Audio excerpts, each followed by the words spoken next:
Hello friends. इस problem में हमें कुछ चिल्ड्रन दिए हुए हैं और हमें कुछ कुकीज दी हुई है।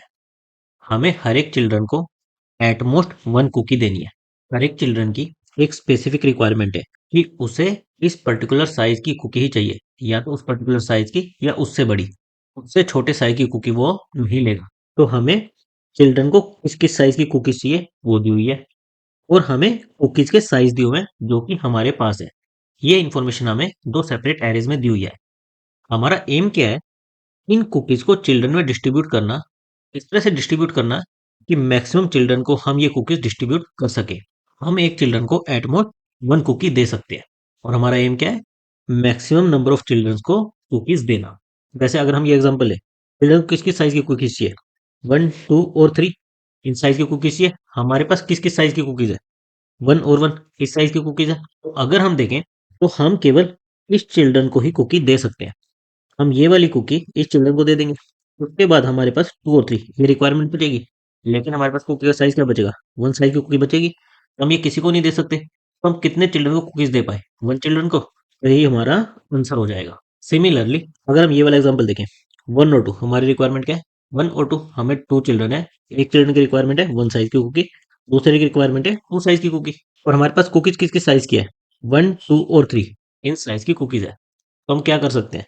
हम ये वन वाली कुकी फर्स्ट चिल्ड्रन को दे दें, टू वाली कुकी चिल्ड्रन को दे दें। तो हमारे पास एक कुकी बच गई, लेकिन अब कोई चिल्ड्रन ही नहीं बचा जिसे हम कुकीज दे सके। तो हम कितने चिल्ड्रन को कुकी डिस्ट्रीब्यूट कर पाए? दो चिल्ड्रन को। तो हमें टू रिटर्न करना है।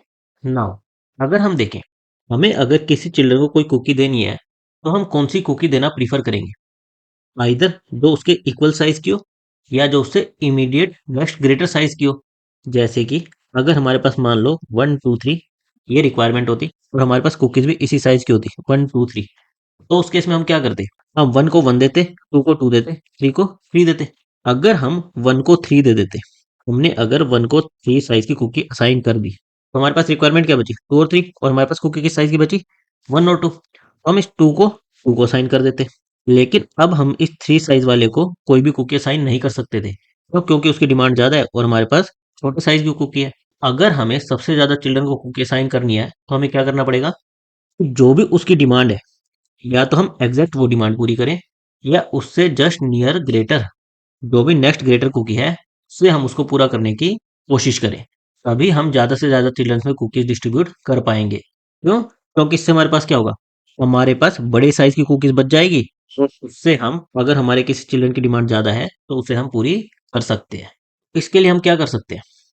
अगर हमें एक चिल्ड्रन को उसके इक्वल या फिर उससे ज्यादा वाली कुकी देनी है, जो भी नियरेस्ट ग्रेटर हम दे सकते हैं, उसके लिए हमें क्या चाहिए होगा? उसका सेम या फिर उससे नेक्स्ट ग्रेटर एलिमेंट कौन सा है वो चाहिए होगा। तो वो चीज हम इजीली कैसे फाइंड आउट कर सकते हैं? अगर हमें ये दोनों एरेज सॉर्टेड ऑर्डर में दिए हो, तो उस केस में क्या होगा?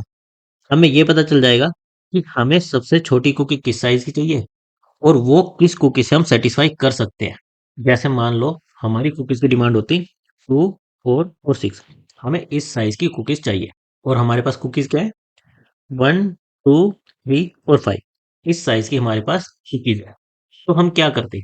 हमने इनको सॉर्ट कर लिया, हमारे पास डिमांड इंक्रीजिंग ऑर्डर में आ गई।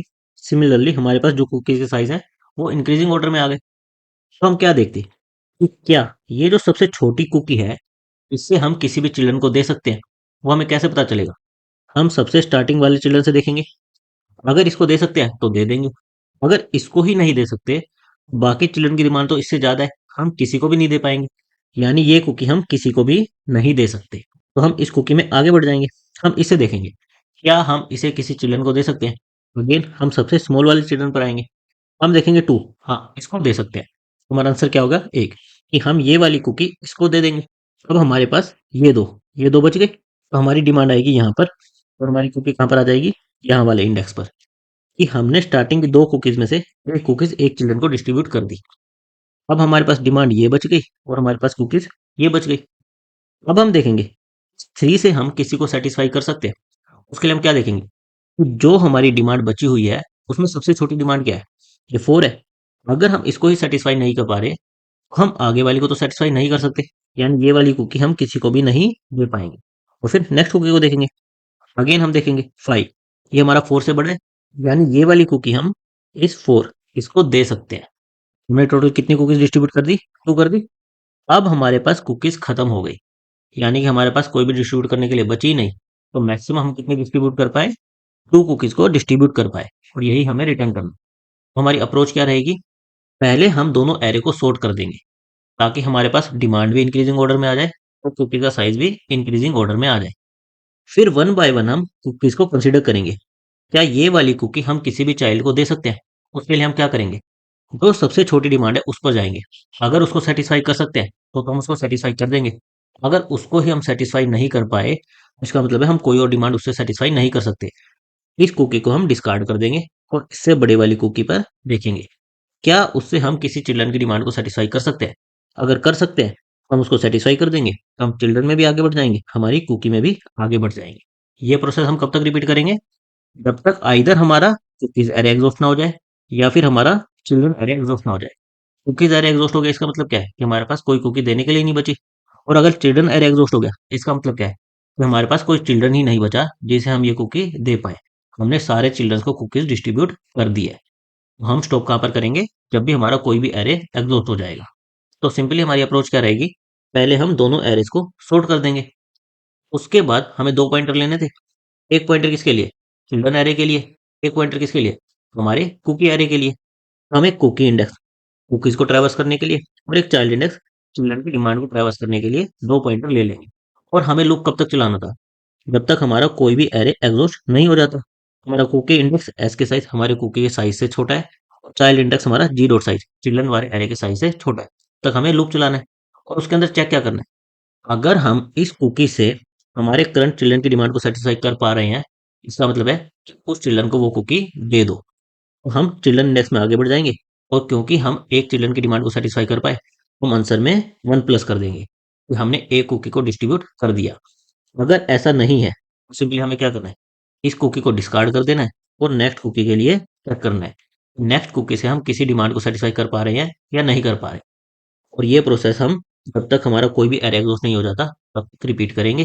और लास्ट में जितने भी कुकीज को हम डिस्ट्रीब्यूट कर पाए होंगे, वो आंसर वेरिएबल हम रिटर्न कर देंगे। इसकी हमारी टाइम कॉम्प्लेक्सिटी क्या रहेगी? हम सॉर्ट कर रहे हैं, तो यहाँ से तो एन log n एक एरे के लिए, दूसरे का साइज m मान ले, m log m, यहाँ से n log n plus m log n, ये हमारी sorting की लगेगी। उसके अलावा हम क्या करें?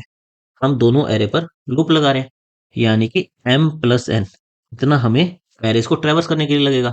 और हमारी टाइम लिस्ट कौन सी डोमिनेट करेगी? n log n plus m log n। तो हमारी ओवरऑल टाइम लिस्ट क्या जाएगी sorting की वजह से? n log n plus m log of। और हमारा स्पेस कितना लगेगा? हमने 2 पॉइंटर्स के लिए तो कोई भी एक्स्ट्रा स्पेस नहीं लिया, लेकिन sorting के लिए हमें एक्स्ट्रा स्पेस लगेगा। कितना लगेगा? एक sorting के लिए log ऑफ n प्लस दूसरी sort करने के लिए log ऑफ m। इतना हमें स्पेस लग जाएगा। Thank you guys.